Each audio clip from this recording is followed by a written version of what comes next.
Halo sahabat, kembali bersama kami Solusi Channel kita. dengan saya Dini dan juga Kak Rosi. Halo sahabat. Menanggapi pertanyaan-pertanyaan dari sahabat semua mengenai tema kita yang kemarin, kita akan melanjutkan lagi pembahasan mengenai selingkuh. Begitu ya Kak Rosi ya? Tema yang menarik ya. Betul. Karena ternyata tema yang kemarin itu selingkuh tidak selamanya indah, itu banyak sekali mendapat tanggapan dari sahabat sekalian. Oke. Baik, Kak Rosi, kita lanjutkan ya pembahasan kita mengenai selingkuh ini. Jadi sebenarnya ketika kita sudah melihat pasangan kita itu ada gelagat ke sana, ciri-ciri yang kemarin sudah Kak Rosi sampaikan, itu apa harusnya sikap kita, Kak? Apakah kita harus bertahan atau kita harus melakukan sesuatu? Ya, ini kasus selingkuh ini macam-macam ya, kadarnya macam-macam. Jadi mungkin kita ambil benang merahnya aja ya, garis besarnya aja supaya nanti ini mewakili semua pasangan yang berselingkuh gitu ya. Jadi jawabannya ini mungkin bisa mewakili rata-rata orang selingkuh. Jadi step yang pertama ya, yang langkah pertama yang apa sih yang harus dilakukan oleh si pasangan, si mau istri atau suami ya yang diselingkuhi. Ya pertama-tama kita proses dulu, karena kita tahu bahwa pasangan kita selingkuh atau tidak itu tidak semata-mata hanya kita tahu oh dia chat gitu kan, oh bisa dikatakan itu selingkuh. Atau ketemu juga dengan yang orang lain nggak gitu, bisa juga. Kita juga belum bisa mengartikan. Belum bisa. Mungkin dia memang baru PDKT, tapi belum sampai ke tahap yang lebih jauh lagi, gitu kan? Ini kan nggak bisa kita harus azas praduga tak bersalah dulu, ya prasangka baik ya kan, prasangka baik dulu gitu loh. Bisa jadi dia mungkin hanya pertemanan biasa, itu dulu. Sampai akhirnya ketemulah bukti-bukti lain yang bukti kuat ya, yang mendukung bahwa ini memang benar-benar terjadi perselingkuhan ya. Atau kecuali kalau pasangan kita mengaku, itu lain cerita, nggak perlu proses lagi. Artinya kita nggak perlu cemburu gitu Kak? Ya cemburu wajar ya, siapa yang nggak cemburu kalau tahu pasangan kita ada teman lain lah, artinya teman lain ini dalam arti teman curhat ya, mungkin awalnya cuma teman curhat gitu, teman jalan, teman yang bikin nyaman katanya. Ya ternyata kok nyaman gitu kan. Nah ini kan tinggal si kitanya, pasangan kita yang ini yang harus jeli ya, harus peka gitu, apa yang harus dilakukan, berarti ada yang salah. Nah saya garis bawahi lagi, yang salah itu jangan kita terpaku sama pihak ketiganya ini, jangan dulu. Kita harus introspeksi dulu diri kita.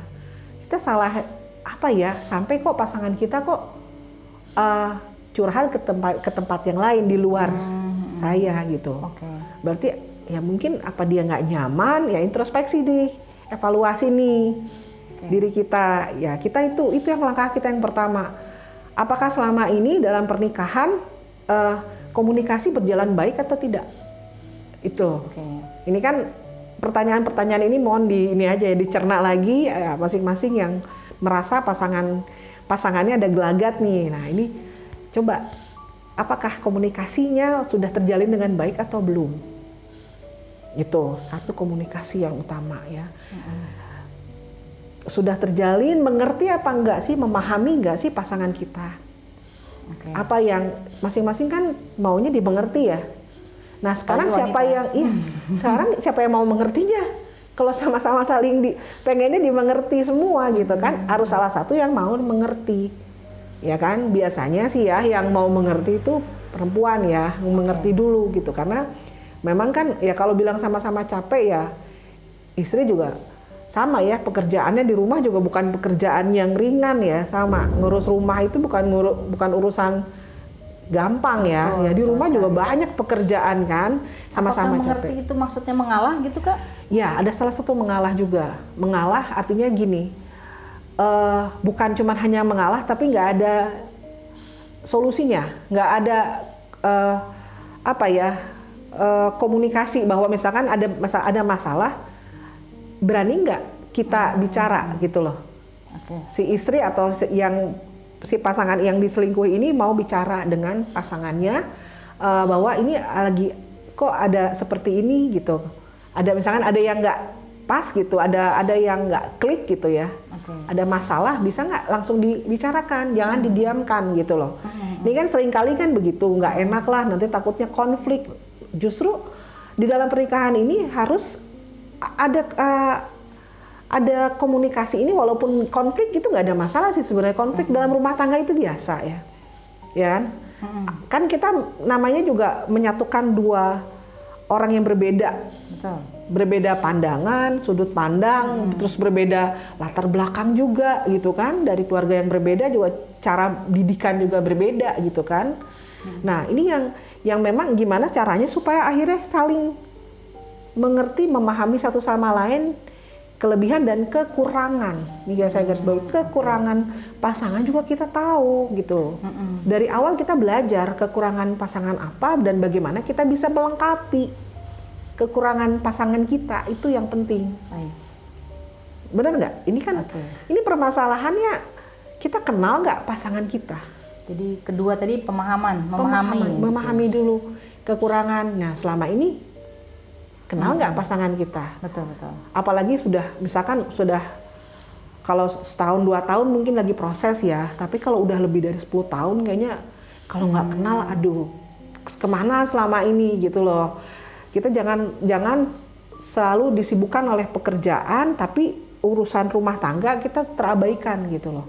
Ini kan penting kan, ya kan, cari uang buat siapa? Betul. Cari uang ya buat keluarga gitu kan. Nah, jangan kita cari, misalkan yang si suami nyari uang, tapi cari uang untuk keluarga, tapi cari kesenangannya di luar, gitu, ya kan? Nah ini bagaimana caranya supaya suami kita atau istri kita misalkan cari, ya suami dulu lah ya, biasanya yang sering terjadi kan ya, bukannya tidak mungkin ya istri juga ada selingkuh, kalau istri kerja kemungkinan ada gitu kan. Ini contohnya salah satunya ini yang misalkan suami kerja, ya bagaimana caranya ya hasil dari pekerjaan ini dinikmati ya, untuk keluarga juga dulu itu utamakan gitu loh. Jadi ya itulah pentingnya, balik lagi, saling mengerti, memahami satu sama lain gitu loh. Kalau misalkan ya suami kita masih belum ngerti, belum paham, ya kita dulu, istri lah yang dulu mengerti dulu. Oh iya ya, positif dulu nih, suami kan cari nafkah buat keluarga, berarti kan ya mungkin dia capek. Nah bagaimana, ya mungkin langsung aja ke langkah berikutnya, komunikasi itu cari. Nah, bagaimana caranya untuk membuka komunikasi? Bagaimana tuh Kak? Nah, yang baik gitu kan. Nah, cari waktu. Oh, ada waktu khusus? Waktu khusus ya, jangan pas waktu sama dengan anak-anak ya. Waktu berdua. Waktu berdua. Sama aja waktu belum ada anak ya. Jadi waktu berdua sebaiknya anak tidak perlu dilibatkan. Jadi misalkan ya anak dititipkan dulu, karena nggak setiap hari ini kan, dititipkan dulu kemana gitu, ke saudara ke orang tua gitu loh, misalnya masih punya orang tua. Dititipkan dulu 1 hari aja untuk misalkan mau di rumah nggak apa-apa, misal anak dititipkan dulu ke siapa gitu kan. Nah itu waktu khusus yang memang tidak terganggu ya dengan hal-hal lainnya, jadi bisa fokus. Perlu 1-2 jam atau secukupnya kalau Kak? Ya secukupnya. Baik. Yang mungkin selama ini kalau ada anak nggak bisa ngomong ya, bener nggak? Kalau konsentrasinya biasanya pasti konsentrasinya terpecah kan. Betul. Jadi pada saat udah mau ngomong kepotong. Ya kan, kepotong. Umi, ini mau ada aja ya, maksudnya panggilan-panggilan yang tiba-tiba itu kan nggak bisa ini, namanya anak ya, ya kan, ya biar gimana ya. Orang tua, ibu ya, kalau namanya anak udah butuh apa pasti langsung cepet kan, gercep kan ya. Betul. Lagi mau baru udah potong lagi gitu kan. Nah sekarang gimana caranya ada waktu berdua, hanya berdua. Nah hanya kadang Kak ada berkelitnya. Jadi untuk apa sih bahas itu, saya nggak merasa. Nah ini salahnya nih, ini kita nggak bisa gini lah. Kita harus pahami pasangan kita juga nih. namanya nggak usah pakai nggak pasangan. Kita juga nggak mau kayak diadili ya, dia kayak langsung jadi dituduh. harus ada caranya ya? Nggak boleh. Nggak, pada dasarnya manusia itu tidak suka disalahkan. Benar nggak? Betul, betul. Itu faktanya. Nah, bagaimana caranya pendekatan secara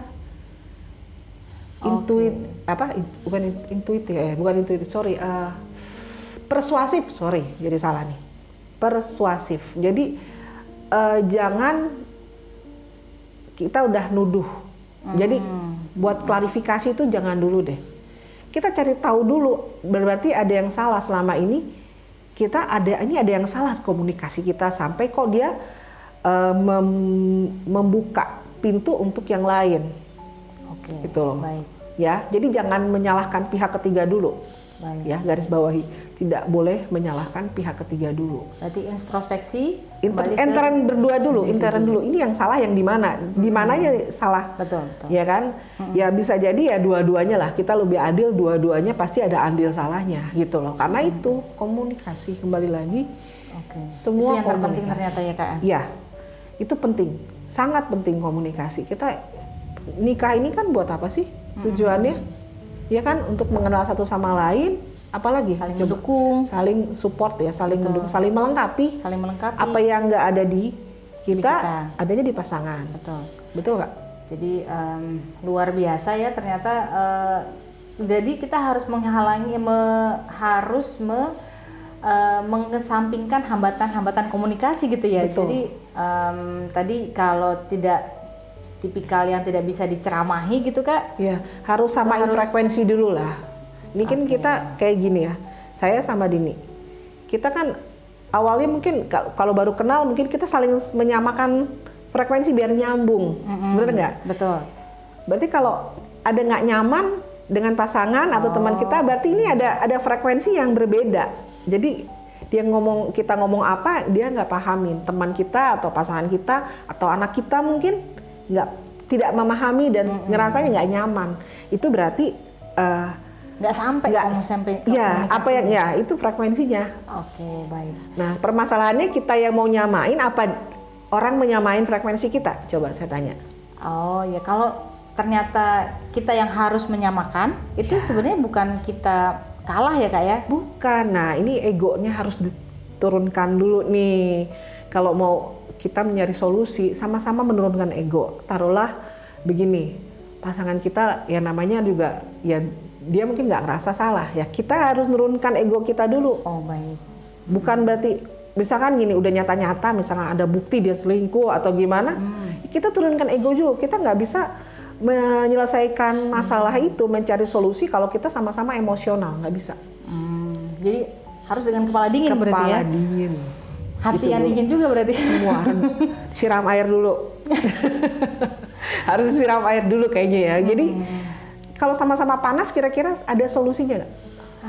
Susah ya Kak ya. Apalagi kalau sama-sama keras ya. Ya, betul. Oke. Terserah mau menenangkan diri dulu. Misalkan, aduh saya masih belum bisa tenang nih. Gitu. Misalkan kita kan yang bisa ngukur diri kita kan. Kita nggak bisa dengan emosi ngomong sama pasangan kita. Untuk bisa cari tahu jangan harap. Tapi Kak, mungkin kita masih kesel gitu ya sama pasangan kita. Dia tidak mau ngaku, terus kemudian dia juga kadang berkelit kalau kita tanya gitu ya. Kalau kita curhat ke medsos gimana Kak? Ya, mungkin ada dukungan ya, kita juga butuh dukungan mungkin ya begitu. Yang tahu masalah itu siapa sih sebenarnya? Oke, pasti kita semua sendiri ya. Pihak luar apa pihak kita sama pasangan? Ini tuh dalam arti sebenarnya kita mencari dukungan sih Kak. Biasanya orang-orang curhat di medsos itu mencari dukungan. Kan orang lain nggak tahu permasalahan yang sebenarnya. Taunya hanya selingkuh. Dia nggak tahu penyebab. Yang kita harus cari tahu penyebab dia bisa selingkuh itu apa. Oke. Gitu loh. Artinya harus diselesaikan dulu, dicari dulu penyebabnya. Kalau kita gini ya curhat, itu samanya ngebuka aib sendiri namanya. Betul. Ya kan? Solusi nggak ada. Kecuali udah proses tahapan itu udah jalanin ya, nggak ada dan maaf ya, misalnya udah ada kekerasan, nah itu baru, itu laporin juga ke polisi bukan ke medsos. Orang-orang tuh sekarang bilang medsos itu lebih cepat kan reaksinya. Mungkin nyari simpati ya, saya sih nggak menyalahkan ya orang-orang itu buat mencari simpati orang, ya mungkin dia juga nggak tahu mesti kemana gitu kan untuk bicara. Ya saran saya, bicara sama yang memang ahlinya di bidang ini gitu loh. Jadi jangan nanti malah kita curhat malah dapat hujatan, kitanya malah bukannya dapat dukungan malah dapat cacian. Gitu. Itu aja. Jadi ya kita bijak lah gitulah dalam mengambil satu tindakan, berpikir matang juga, berpikir matang dulu ya apakah perlu untuk diinikan di medsos gitu kan. Ya kembali ke masing-masing sih sebenarnya ya. Kalau mau ya nyaman sih ya silakan aja, cuman kan ada nggak yang nyaman ya kalau akhirnya diumbar, malah merasa ditelanjangi begitu ya. Kecuali kalau misalkan gini, ini loh pembelajaran loh, saya begini ya buat sharing gitu kan, buat misalkan tujuannya dia di medsos itu untuk sharing, untuk berbagi pengalaman misalnya sudah terjadi ya, biasanya dia sharing di medsos ini loh supaya ini. Nah pembelajarannya apa? Dikasih edukasinya pembelajarannya apa dari kejadian yang kita alami, misalkan kita cerita nih di medsos ini loh supaya nggak kejadian lagi. Nah biasanya gitu, jangan sampai nanti kita maksudnya buat hanya curhat gitu ya, tapi orang jadi ya istilahnya kok malah jadi apa ya, jadi nyinyir gitu loh. Ya kan ini kan jadi energi negatif juga, jadi ya apa ya, kita menyampaikan kan berarti kan yang baca kan orang itu kan menyampaikan berita yang, apalagi kalau berita itu belum tentu benar. Kalaupun benar itu sebaiknya memang kalau kan mau nyari solusinya ya. Betul. Atau mau tujuannya membuka aib kita kan, kita nggak tahu nih banyak hal. Jangan-jangan. Ya saya juga nggak ngerti ya orang-orang itu yang memang sampai benar-benar ya dibuka gitu ya, dibuka maksudnya si pasangan yang selingkuh dengan pihak ketiganya gitu kan.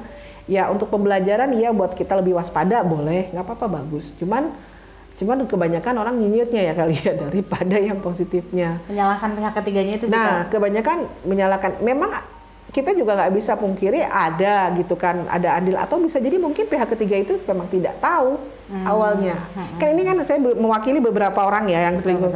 Ada yang pihak ketiganya memang tidak tahu bahwa dia sudah nikah atau misalkan ngaku bisa jadi suami kita gitu bilangnya udah, ternyata single ya. Kita nggak tahu kan kita harus cari tahu dulu bukti ya bahwa memang benar pasangan kita selingkuh, dan lebih ini lagi pengakuan diri dia memang iya. Nah sekarang permasalahannya cari tahu penyebabnya apa, itu yang penting supaya apa solusinya bisa. Itu tinggal kita mau perbaiki atau enggak gitu aja sih. Misalkan ternyata suaminya bilang bahwa kamu tuh gak perhatian sama aku gitu, misalkan ada ya ceritanya begitu, karena kurang perhatian, istri saya itu lebih mementingkan, lebih fokus sama anak-anak, saya sebagai suami tidak diperhatikan, misalkan pulang kerja juga bukannya disuguhin makan, dicuekin gitu kan, biasanya dulu waktu belum punya anak dilayanin, setelah punya anak dicuekin, nah gitu. Jadi ya kan namanya manusia kan ya butuh perhatian ya, masing-masing sama lah, kita perempuan juga butuh perhatian ya. Sama-sama, sebenarnya sama-sama ya, jadi harus asas keadilan ya, sama-sama saling mengerti, sama-sama saling mengerti. Nah itu kan sebenarnya bisa dikomunikasikan ya, bukan berarti ya udah pasangan kita, misalkan istri saya nggak perhatian, ya udah cari perhatian di tempat lain, ya komunikasikan dulu dong sama pasangan kita gitu. Tapi saya sudah coba gini, tapi istri malah kan ada yang begitu, tapi istri kok malah berkelit lah, malah bilang ini kan saya kan sibuk sama anak, bisa gitu kan mungkin alasan. Nah ini duduk bersama, pentingnya ini duduk bersama gitu loh, bagaimana sama-sama menurunkan ego masing-masing gitu loh, bahwa ya kan konsekuensi menikah itu punya anak, ada anak yang memang ya harus diperhatikan, Betul. ya kan? Bukan urusan istri sendiri sebenarnya. Tapi kan ada waktunya, misalkan anak-anak udah tidur, baru berdua kan bisa. Iya kan? Itu bisa diatur sih sebenarnya gitu loh. Jadi bagaimana kesepakatan ya, dari yang sebelumnya saya bilang kan, kesepakatan di awal pernikahan seperti apa? Itu pentingnya ya, kesepakatan itu. Kalau misalkan kita dari awal nggak ada kesepakatan ya ini miss-nya banyak. Banyak miskomunikasinya gitu loh. Sahabat solusi channel kita, jika ada sahabat yang merasa bahwa mau curhat kemana tidak ada yang menanggapi, atau misalkan mau cerita kemana belum ada yang memberikan solusi, silahkan sahabat bisa memberikan komentar atau pertanyaan juga ke kolom chat kita. Jadi kita akan coba jawab dan kita akan cari solusinya bersama. Oke.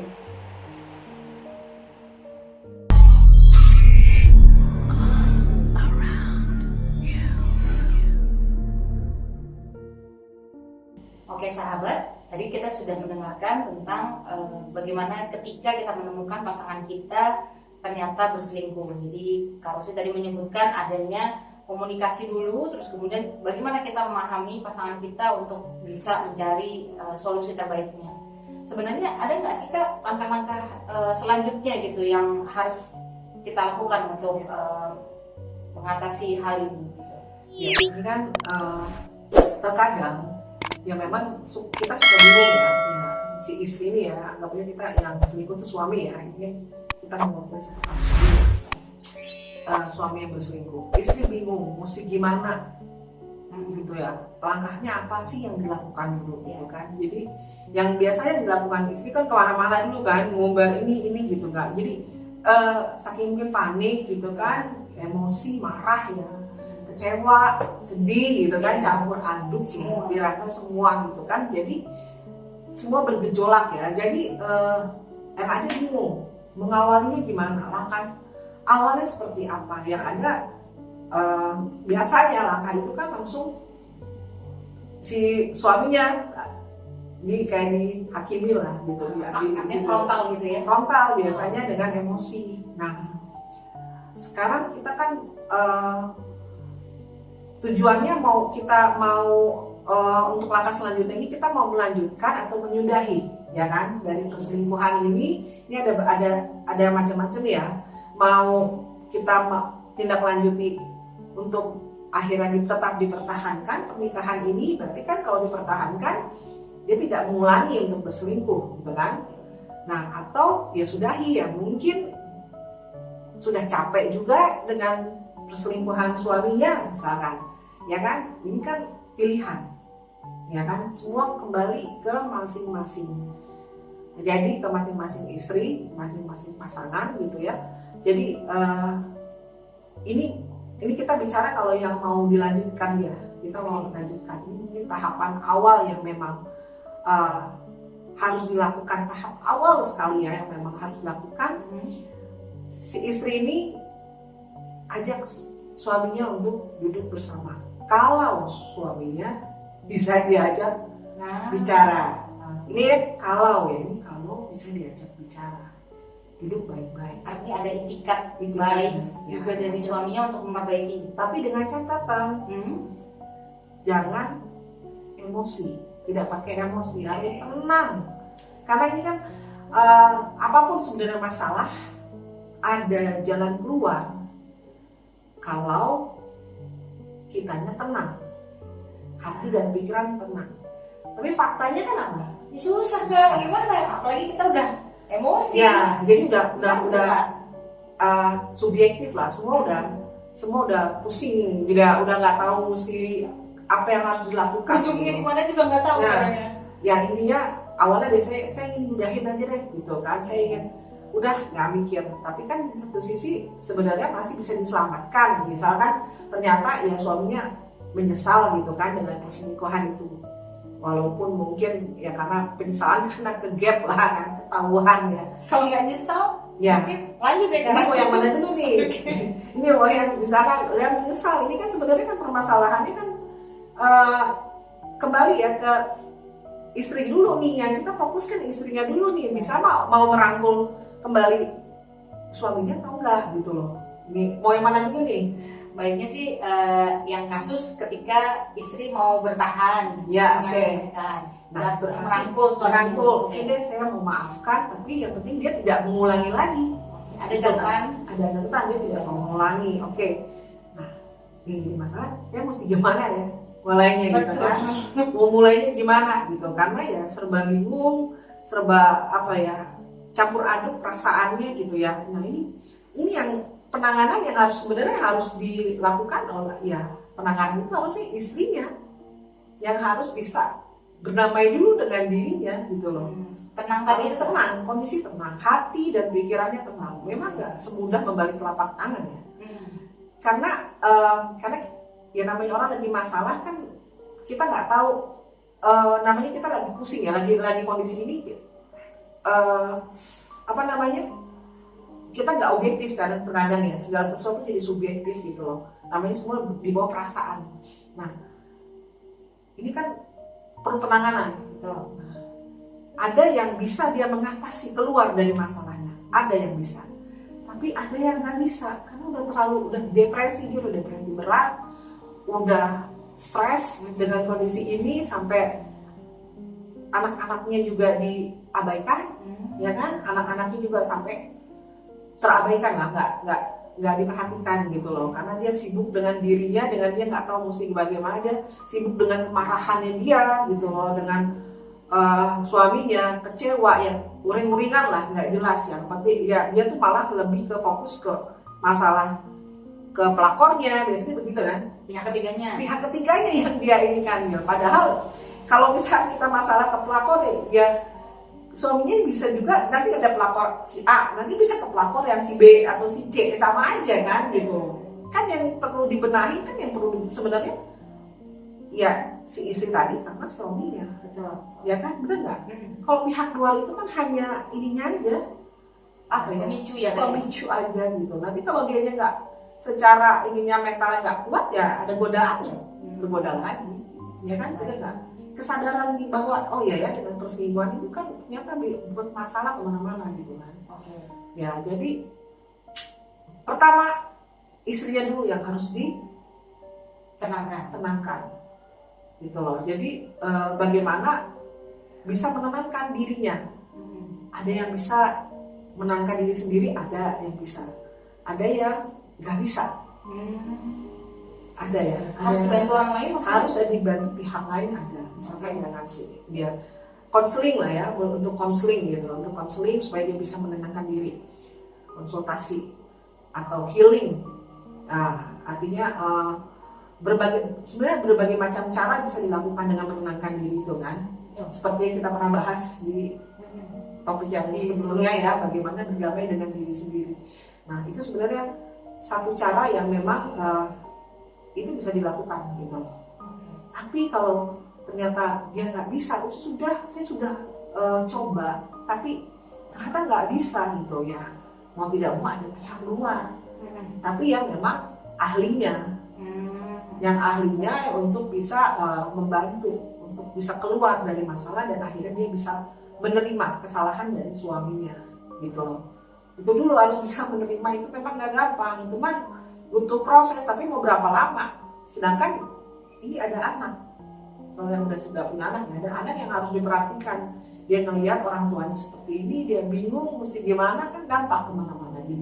Efeknya besar gitu ya. Banyak sekali efeknya besar, dan memang itu jadi trauma untuk anak gitu kan. Nah, mau sampai kapan gitu loh kita dibiarkan? Mungkin apakah ada dasarnya kita bertahankah atau meneruskankah Kak gitu? Kembali si istrinya mau ya bertahan, ya harus menerima dong. Artinya mau kesalahan gitu. Memaafkan.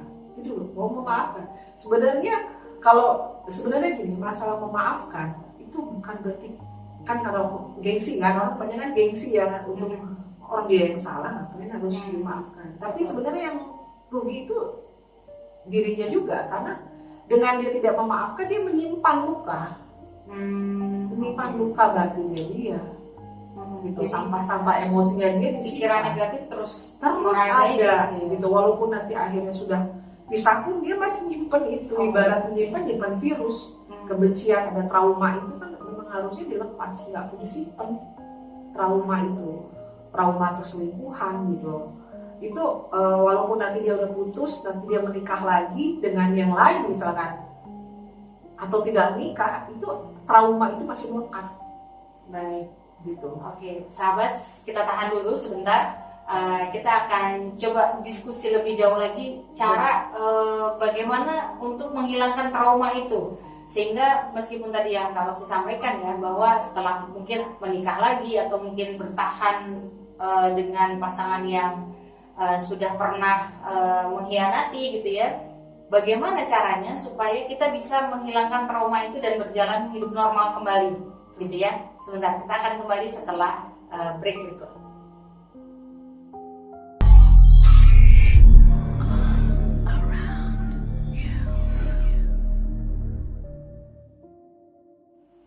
Oke sahabat, kita kembali lagi. Jadi tadi sudah dipaparkan ya mengenai bagaimana caranya ketika kita menghadapi pasangan kita yang berselingkuh. Namun yang menarik lagi nih sahabat, bahwa ketika kita masih memiliki trauma, baik itu ketika kita memilih bertahan dengan pasangan kita maupun yang sudah memutuskan untuk berpisah, tapi ternyata masih ada trauma yang tersisa. Nah, Kak Rosi, bagaimana nih caranya supaya kita benar-benar menghilangkan trauma itu, nggak jadi beban di hidup kita gitu? Ya memang kita harus cepat ada tindakan ya untuk supaya trauma ini tidak berlarut ya. Akhirnya nanti dampaknya ke anak-anak juga. Ya, bagaimana yang jadi trauma ini kan biasanya istrinya kan, istrinya dulu nih. Ya, selain anak-anak, istri yang utama ya, yang lebih merasakan sakitnya, marahnya, kecewanya yang begitu dalam gitu ya, yang memang itu akhirnya jadi depresi, si istrinya juga depresi gitu ya, jadi stres berat gitu. Nah, bagaimana caranya gitu kan? Nah, sebenarnya banyak cara ya untuk bisa kita mengatasi depresi kita ya. Supaya kita bisa tenang. Ada yang kita bisa menenangkan diri kita tanpa bantuan orang lain ya. Si trauma itu bisa kita atasi sendiri ada. Ya, cuma butuh proses waktu untuk bisa kita bisa recovery sendiri ya, bisa mengatasi stres sendiri. Tapi itu butuh waktu kan. Ya balik lagi ke dalam dirinya ini beberapa siap dia bisa menerima. Sebenarnya kalau posisinya dia bisa akhirnya menerima dan memaafkan itu lebih mudah. Tapi kan kenyataannya yang terjadi itu susah gitu kan, karena apalagi kalau perselingkuhan ini mungkin baru dialami ya, jadi baru ketahuan dan dia tahu sebelumnya dia tidak pernah menyangka bahwa suaminya selingkuh.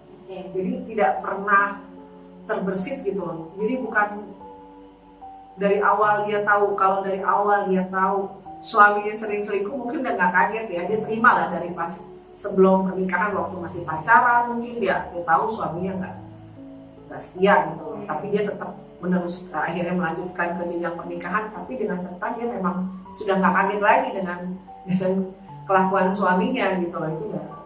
Itu beda ya. Itu lebih bisa mentalnya kan, kembali lagi kuat gitu ya. Kuat. Nah, yang jadi masalah dengan mental yang lemah gitu, dengan mental yang lemah, dengan kondisinya memang dia nggak siap dengan perselingkuhan suaminya ini gitu kan. Nah, ini yang bagaimana yang harus diatasi bagaimana. Nah, tinggal si korban atau istri ini yang tahu kan, oh ya saya butuh untuk menenangkan diri. Betul. Gitu kan, saya butuh untuk bisa menenangkan diri saya. Jadi caranya mau bagaimana? Mau sendiri? Oke, sendiri bagaimana? Ini kan kita bicara bertahap dulu ya. Oke, tenangkan diri dulu. Belajar untuk memaafkan dulu. Bagaimana? Oke deh. Saya sulit ya. Ya, introspeksi dulu. Oke deh, mungkin ini jadi pelajaran juga, pembelajaran buat diri saya. apa yang terjadi dengan keluarga saya ini pasti ada hikmahnya, pembelajarannya. Berarti bagaimana saya harus memperbaiki juga, gitu kan? Diri saya ini yang udah apa ya, mungkin ringan ya, stres ringan, yang nggak terlalu berat gitu ya. Cuman itu yang masih akhirnya bisa berpikir jernih ya. Nah permasalahannya kan ada yang nggak bisa berpikir jernih, yang dia lebih cenderung yang ngambil tindakan yang di luar inilah, di luar kendali ya, di luar emosinya, karena memang sudah tidak bisa dia mengendalikan diri. Ini kan berarti kan harus ada yang di luar ini, dari pihak keluarga gitu kan ya, ada misalkan yang pihak keluarga yang bisa bantu untuk menenangkan diri, ini bertahap dulu ya.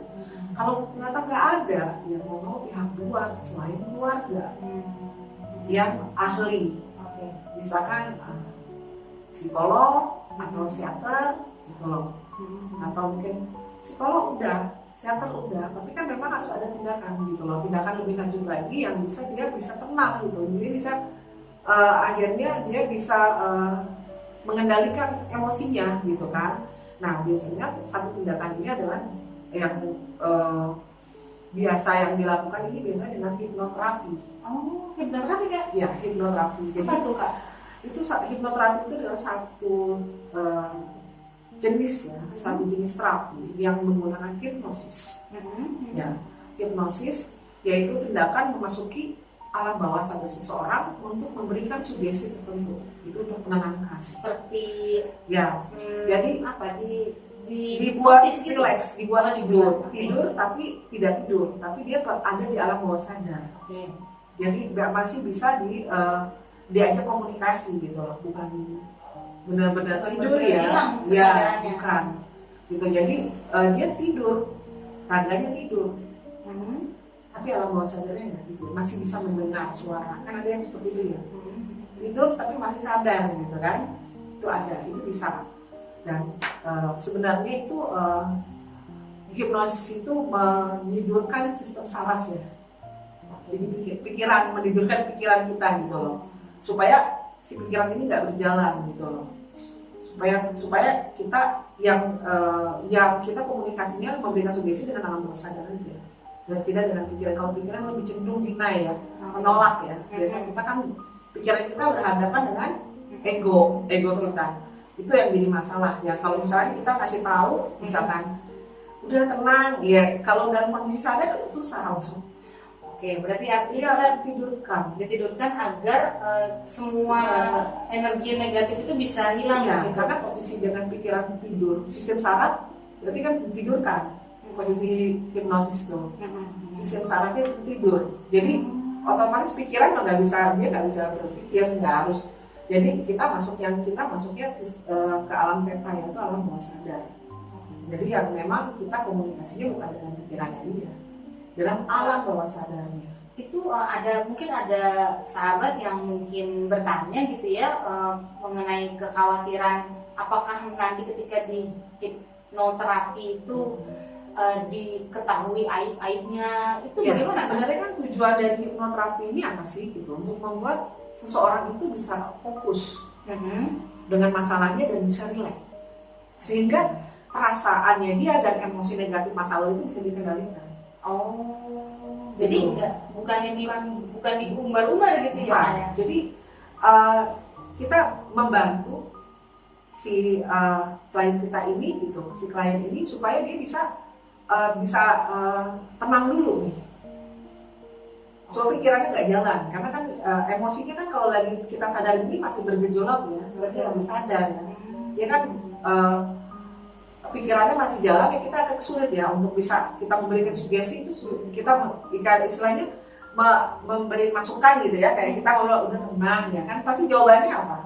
Itu udah tenang, kan di hatinya egonya masih belum ya, karena walaupun memang suaminya salah, dia tahu memang, cuman kita butuh supaya jernih, kita mencari solusinya, jalannya keluarnya bagaimana gitu, supaya tidak terulang lagi kan itu perselingkuhannya. Itu kan yang sudah terjadi kan nggak bisa diulang, betul nggak?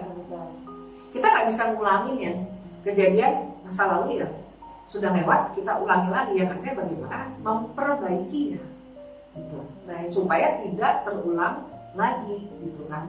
Nah Ya, dengan hipnoterapi ini tujuannya apa? Supaya akhirnya dengan dia bisa tenang, dia bisa menerima, memaafkan. Karena pada saat hipnosis itu kan egonya semua tidur. Namanya tidur ya, secara raga ego ini pikirannya tertidur juga. Jadi kita nggak komunikasi dengan pikirannya, tapi dengan alam bawah sadarnya gitu. Artinya yang apa nanti yang dia keluarkan itu kejujuran, dengan kejujurannya dia, dengan kesadaran. Jadi apa namanya, kita kesampingkan egonya dia gitu, mau nggak mau. Kan kalau namanya kita tanya pada saat sadar kan dia akan biasanya selalu apa ya, berkelit gitu. Yang buat berkelit siapa sih? Egonya dia. Ya karena ngerasa ya dia, oh suami saya yang salah, ya betul. Cuma kan ini kita memberi jalan keluarnya bagaimana gitu kan. Orang kalau ada masalah cenderung menyalahkan orang ya, menyalahkan orang pihak lain gitu, misalnya suami kita gitu kan, atau pokoknya pihak luar yang dianggap merugikan dia kan. Benar ya? Betul. Nah biasanya begitu. Tapi kan tolong kita kesampingkan dulu gitu. Pihak luar itu bagaimana kita selesaikan dulu dalam diri kita bisa kontrol diri kita dulu gitu. Karena setiap masalah apapun itu akan ada jalan keluar kalau kita tenang, hati dan pikiran kita tenang. Oh itu gitu, quote of the day ya. Jadi apapun masalahnya, ketika kita tenang, kita akan bisa menemukan jalan keluar ya. Betul. Banyak cara untuk menenangkan ya, menenangkan diri. Misalkan kita kita berdiam diri gitu kan. Kita istilahnya perenungan diri ya, teman kita bahas itu masalah bagaimana berdamai dengan diri ya. Itu kita menenangkan diri kita lepaskan ego kita. Jadi kita introspeksi diri, introspeksi itu penting, tenang gitu ya. Ya, lebih sering kita introspeksi, lebih sering kita jadi tahu kelemahan kita. Baik. Dan apa yang kita harus perbaiki dari kelemahan kita harus bisa memperbaiki untuk bisa lebih baik. Kita tidak mengulangi lagi kesalahan yang kemarin gitu. Akhirnya kita perbaiki lagi untuk menjadi lebih baik. Itu aja. Sebenarnya sesederhana itu memang, tapi kenyataannya memang untuk melakukannya ini ya memang ya kembali lagi benturan kita dengan ego kita kok. Kita mau nggak sih kita berbesar hati gitu, menerima kesalahan pasangan kita itu dulu nih. Karena kalau kita nggak bisa lewatin itu, jangan harap permasalahannya akan selesai. Nanti terus gantung, nanti akumulasi terus, nanti masalah akan datang lagi dengan masalah yang lain. Bisa jadi nanti ada masalah lagi dengan pelakor yang lain. Ini beres satu pelakor yang datang lagi pelakor yang kedua, karena kitanya sendiri jadi sumber masalahnya nggak diberesin dulu, nggak diselesaikan dulu. Gitu. Ibaratnya virusnya ini kan masalah itu kan virusnya gitu ya, sumber masalah itu virusnya itu dibersihkan dulu, dicuci dulu lah gitu. Ya kan, ya itu bagaimana si istri ini bisa memaafkan dulu, legowo dulu lah gitu. Ini demi apa? Kan ya segala sesuatu harus pengorbanan ya. Demi dirinya juga, dan buat anak-anak dan buat suaminya juga, buat ya otomatis kan dampak ke keluarga besar juga itu yang memang kena dampak juga secara nggak langsung ya gitu. Kalau orang luar kan cuma kasihan aja kan, tapi yang kena dampak kan keluarga inti ya, si istri, anak, ya suami juga sebenarnya kerugian juga gitu loh. Kita nggak tahu ya, pelakor ini kan biasanya kan ya maaf ya kadang hanya memanfaatkan materi aja ya kan, gitu ya. Ada gitu loh. Ini yang umum terjadi gitu. Jadi ya bagaimana si istri ini bisa tenang. Kalau udah tenang kan baru bisa menyadarkan si suaminya. Jadi suaminya bisa kooperatif gitu loh sama dia. Gitu loh. Jadi sama ini kan kebanyakan si suaminya nggak kooperatif ya gitu. Berkelit lah karena masih itu ketidaknyamanan dengan si istri ya, bisa jadi kan itu jadi pertanyaan, kenapa nggak nyaman? Nah itu kan tahu gitu. Karena mungkin dengan emosi itu kan gejolak itu pengaruh ya, apa yang emosi kita yang bergejolak gitu, kemarahan itu kan energi negatif, buat orang di sekeliling kita tuh nggak nyaman. Percaya nggak? Berarti kalau kita lagi marah gitu ya, terus kemudian ada orang di depan, bisa jadi dia juga marah ketika gitu ya. ya. Itu ada kita secara kalau yang akan energi negatif itu nular sebenarnya. Secara langsung atau nggak langsung itu nular. Jadi biasanya ada rasa nggak nyaman karena dia jadi toksik ya, jadi racun juga secara nggak langsung, walaupun mungkin ditujukan bukan ke orang lain. Makanya mungkin pernah ada ya, misalkan kita air didoain gitu kan, itu kan air itu kan biasanya ada, kalau misalkan kita si air itu kita kata-katain merespon ya, pernah ada kan pada saat ada si air itu, penelitiannya ada kan, pada saat air itu kita ucapin kata-kata yang kotor, rasa itu kan partikelnya itu kan akan berbentuknya betul jadi jelek gitu kan, atau misalkan yang kata-kata positif. Jadi ada frekuensi, kita menyampaikan itu frekuensi ya. Pada saat kita ada rasa amarah itu kan kita mengirim frekuensi ke orang sekeliling kita, secara kayak mentransfer secara nggak langsung gitu loh. Walaupun kita nggak ada niat untuk mentransfer itu, tapi energi negatif itu dirasakan oleh pihak-pihak yang ada di sekeliling kita. Itu memang kalau saya sih memang percaya itu memang ada gitu. Jadi biasanya yang peka ya, yang memang peka apa yang dirasakan orang. Misalkan ada orang yang misalkan orang itu galau lah gitu, marah, sedih gitu. Ya contoh sedih lah. Jadi ikut ngerasain ya. Coba kalau melihat orang sedih, kita kan mungkin bukan ada di orang di pihak dia kan yang sedih. Tapi pokoknya kita rasa nangis ya.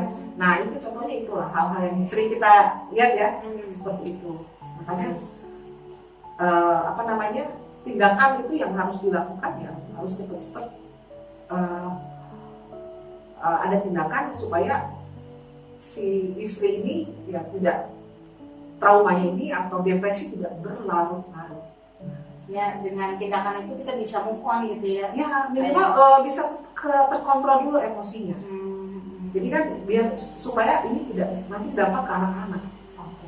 Jadi nanti tidak berlarut di dalam satu, tidak terjebak selama masalah itu gitu. Padahal ada hal lain yang jauh lebih penting yang harus dilakukan gitu loh.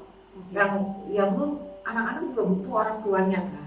Figur orang tua yang memang ya, kalau dengan kondisi begitu kan berarti hubungan lagi nggak bagus kan gitu.